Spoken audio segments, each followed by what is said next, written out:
Winter, spring, summer, fall. The 4 seasons that span the year. They span a lifetime. Have you ever wondered why RWBY has volumes instead of seasons? Some might say that it's just different. It catches the ear better when it's called a volume. But in the show, the seasons, from what seems like out of nowhere, are all of a sudden playing quite the big part within the series. You see, there always seems to be a double meaning. RWBY, Ruby, Weiss, Blake, Yang, red, white, black, yellow, double meaning. I believe the seasons also have a second side on its coin. Obviously, you have the seasonal maidens. But when you put them aside, what else applies to the seasons? What's on the tails side of the coin? It's not any of the characters. Hell, it's not even the weather that I'm talking about. After 4 volumes, have you noticed that each volume's tone equals a season? Volume 1, spring, Volume 2, summer, Volume 3, fall, and Volume 4, winter. You see, it would be confusing if they called the volumes seasons, because the weather of the volumes don't match up with their appropriate tones. For example, Volume 4's tone is winter, but you look at the weather, it's not. It looks as though it's spring. Let me help elaborate my point. Season 1 represented spring. It's the time of year where nature begins to blossom. All of the life that has died throughout the winter regrows during spring. It's a new beginning. Same goes for our characters in RWBY. It's a whole new group of huntsmen and huntresses. They all experience a whole new school, meet all new kinds of people, make all new kinds of friends, and begin to face challenges they have never faced before. RWBY is the main character. She left her island of Patch to begin anew. It was the true beginning of her story. She got a team she can trust, friends that will be there for her. There was hope. You may have thought it was simply Rooster Teeth having to establish everything throughout the first volume, but that's what spring does. And after spring comes summer, Volume 2. What do you think of when you think about summer? It's fun. There's not much worry to be had. It's a time to sit back and relax. Difficulties do pop up from time to time, but all in all, it's smooth sailing. Cinder was of course planting her seeds so they can be used, but that wouldn't happen until a future volume. Think about what Team RWBY did during the volume.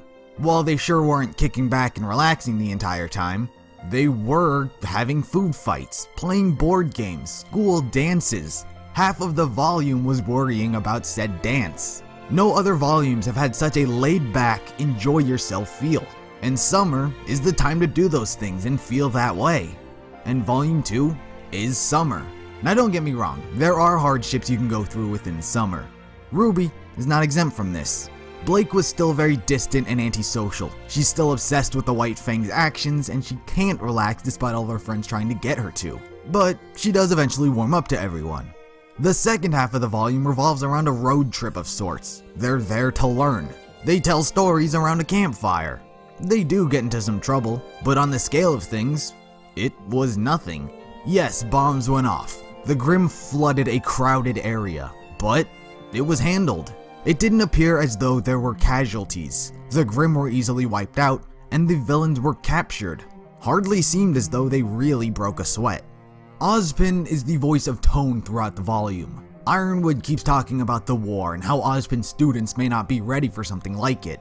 But Ozpin tells him to calm down and enjoy the festival when it comes. He gives a speech that rallies hope for all the students across Remnant, but while also saying that the unity they have can't be done alone. It's good to have fun from time to time, and you should enjoy those moments while you have them, because that fun can be whisked away in a moment, so enjoy yourself while you can. Because from summer, it turns to fall, and thus Volume 3 begins. In fall, the trees change color. It's quite a nice sight to see. It seems harmless enough, but that sight doesn't last forever, as it begins to become cold and much darker than it would have appeared to be. Volume 3 began with a festive tournament, held once every 2 years. People from all around the world celebrate it. Unity and peace between everyone, human and faunus alike. It was harmless enough. Good, competitive fun. But once Chapter 6 hit, that kinda changed. Hell, the episode was even called Fall. That's when the shift in the season began. From what seemed like a harmless tournament changed into a dark and cold tone. Yang appearing to have no self-control, Cinder's plan begins to unravel. The death of Penny, the death of Pyrrha, the fall of Beacon. From what appeared to be a nice, beautiful sight to see, turned into an unexpected change that caught everyone off guard. And finally, in the rotation of seasons, we have winter. Such a dark and cold beginning as it continues where fall left off. It's rough on so many different people. From what affected them at the end of fall, lingers in the beginning of winter because it hasn't ended just yet.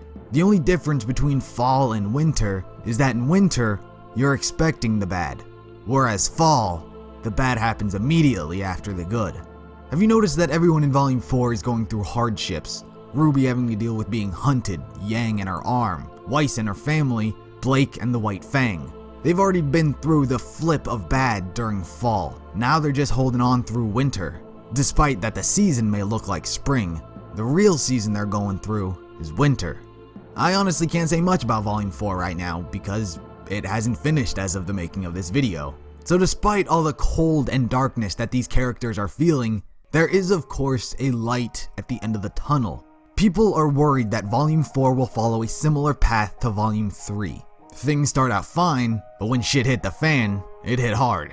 People are worried about that, but they shouldn't be, because the transition from fall to winter is much different than winter to spring. If you're standing outside in the middle of March waiting for a snowstorm to appear, it better be the end of the world, because that ain't gonna happen.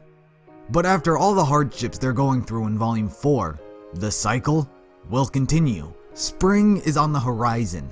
People are looking for Team RWBY to get back together sometime during Volume 4, but that would mean they're rebuilding, getting up from having been knocked down. Doing that implies a new beginning.